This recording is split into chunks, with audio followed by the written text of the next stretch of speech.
Now next example is, ये है कि show that the asymptotes of the curve, ये कर्व है आपका थर्ड डिग्री, ज़्यादा थर्ड डिग्री के आते हैं, थर्ड डिग्री या second degree. Cut the curve in at most 3 points which lie on the line 3x minus y minus 1 is 0।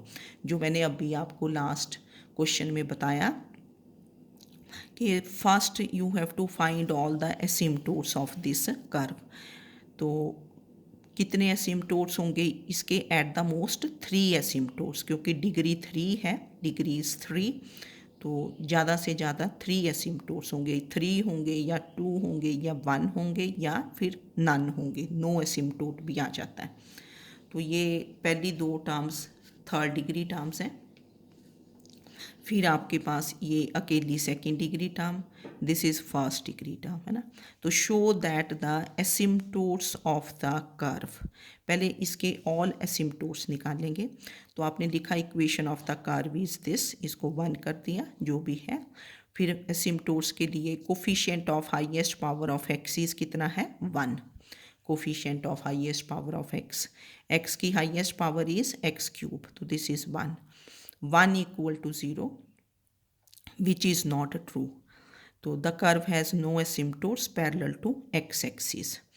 फिर then coefficient of highest power of y, then coefficient of highest power of y. तो highest power of y is y square, ये y square है ना, highest power देख लेते हैं यहाँ y square. तो इसका कोफिशिएंट क्या है? कोफिशिएंट क्या होता है? जो इसके साथ मल्टीप्लाइड है, दिस इज माइनस एक्स। तो coefficient of highest power of y is minus x, minus x equal to 0, तो दिस इम्प्लाइज x इज 0। जो भी कोफिशिएंट होता है उसको पुट इक्वल टू 0, तो x इज 0, तो this is the asymptote parallel to y axis. जब आप coefficient of highest power of y करते हो तो coefficient asymptote parallel to y axis. और आपको पता है कि x इज 0 जो होती है, x is 0, this is equation of y axis होती है। जब आप लिखते थे ना equation of y axis, x is 0, equation of x axis y is 0। तो आपके पास एक एसिम्पटोट आ गया, x is 0 which is parallel to y axis. Now to find oblique asymptotes, तो ये आप क्या करते हैं, put x is 1 y is m in पहले थर्ड डिग्री टर्म्स। तो phi 3m, phi 3m is क्या बनेगा यहाँ से, कर्व से x को 1 y को m, तो 1 minus M square. Phi 2m second degree terms में विद साइन, ये इसका क्योंकि माइनस है, तो माइनस 2m, x को 1 y को m। Phi 1m is 2 minus m and phi not m is minus 1। तो ये हमने लिख दिया। तो phi 3m is 1 minus M square, phi 3 m, साथ ही इसका derivative minus 2m, phi 2m minus 2m, phi 1m 2 minus m, phi not m is minus 1। ना first we find the values of m, तो m is given by क्या होगा, phi 3m equal to 0, जो भी highest होता है। तो this gives you 1 minus M square is 0, तो m की values plus minus 1, 1 is M square. तो c is given by minus phi 2m over phi 3 m। तो इसको अब आपको पता ही चल गया होगा, बड़ी बार हमने यूज़ किया। तो this is minus, now what is phi 2m, phi 2m आपने देखा minus 2m, phi 3 minus 2m, ये देखो ना फाई 3 भी क्या था, माइनस 2m, तो फाई 2m भी क्या था, माइनस 2m। तो ये minus 2m and minus 2m cancels, तो ये माइनस 1 है, तो c बिकम्स माइनस 1। तो what is the value of c, c is minus 1। तो अब when m is 1 c is minus 1, क्योंकि c की वैल्यू यहीं से आ गई ना, ये इंडिपेंडेंट ऑफ mi। तो when m is 1 c is minus 1, क्योंकि ठीक है ना, यहाँ m तो आया ही नहीं आपके पास। तो देयर फोर एसिम्पटोट इज़ क्या होता है, y is mx plus c, y is m की दो वैल्यूज़ थी, पहले आपने 1 ली, तो 1x माइनस 1, तो this becomes y is 1x minus 1। तो x यहीं रखा, y इधर लेके आए, x minus y minus 1 equal to 0।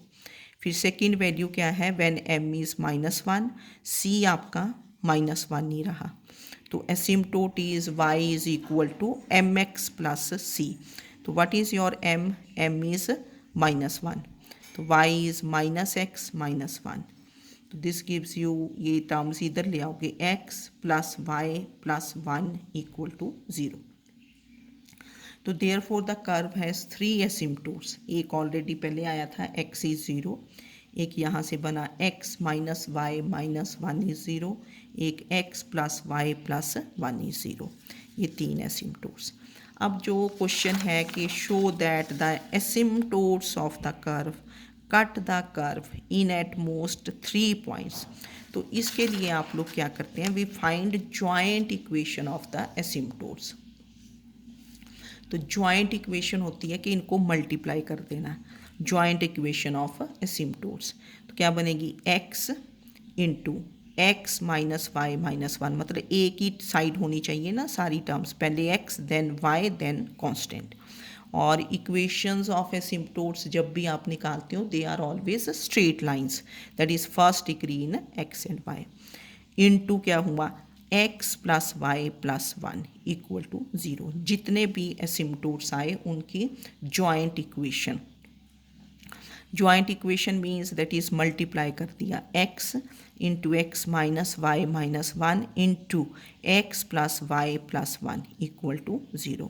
तो ये x अभी आउटसाइड ही रखा, आप जैसे मर्जी मल्टीप्लाई कर लो। इसको मैंने लिखा x माइनस, इन दो टर्म्स में से minus is common, inside is y plus 1 into x plus inside is y plus 1। तो ये बना a minus b into a plus B.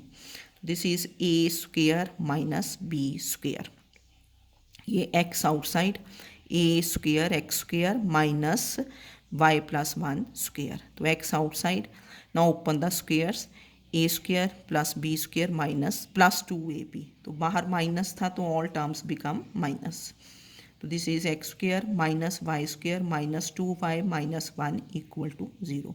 Now you multiply, x cube minus x y square minus 2xy minus x equal to 0। जब भी आप कोई equation लिखते हैं किसी भी टाइप की, पहले आपके पास जैसे थर्ड डिग्री टर्म्स आई, फिर सेकेंड डिग्री, फिर फर्स्ट डिग्री, फिर constant. Now this is the joint equation of asymptotes. Joint means सभी एसिम्टोट्स को मल्टीप्लाई कर देना। Now the curve is of degree 3। Equation of curve क्या थी, डिग्री क्या थी उसकी 3।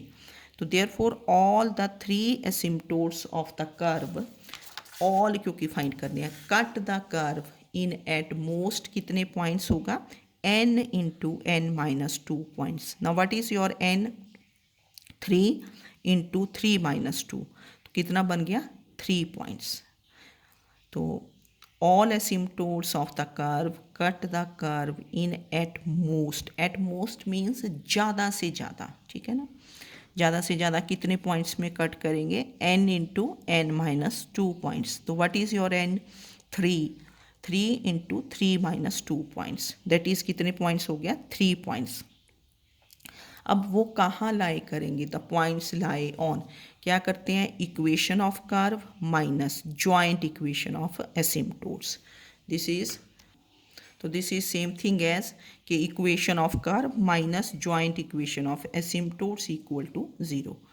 तो इक्वेशन, ये आपकी इक्वेशन ऑफ कर्व थी, है ना, x cube minus x y square minus 2xy plus 2x minus y minus 1 bracket में रखा माइनस, ये आपकी जॉइंट इक्वेशन थी इक्वल टू 0।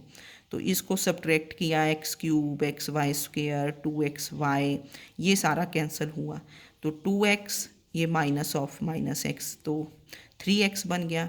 फिर आपका माइनस वाई और माइनस 1 इक्वल टू 0।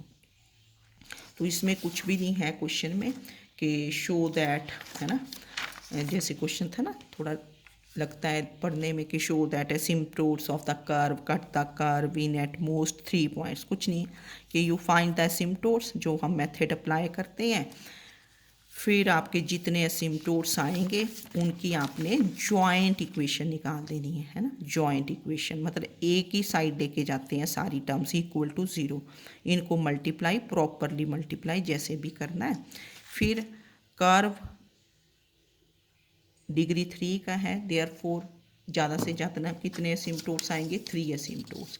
तो all the asymptotes of the curve cut the curve in at most कितने पॉइंट्स होगा, n into n-2 points. Short answers में भी पूछ लिया जाता है ये। तो वो कहाँ लाए करेंगे, विच लाए ऑन, क्या करते हैं, equation of curve minus joint equation of asymptotes. ठीक है, तो इस टाइप के आप क्वेश्चंस कर लें एसिम्प्टोट्स के एक्सरसाइज से। अभी एक लेक्चर और देंगे आपको एसिम्प्टोट्स पे, फिर आपका ये चैप्टर ख़त्म है। तो इजी है, एसिम्प्टोट्स कर लोगे प्रॉपरली तो क्वेश्चन हो जाएगा। Okay, thank you.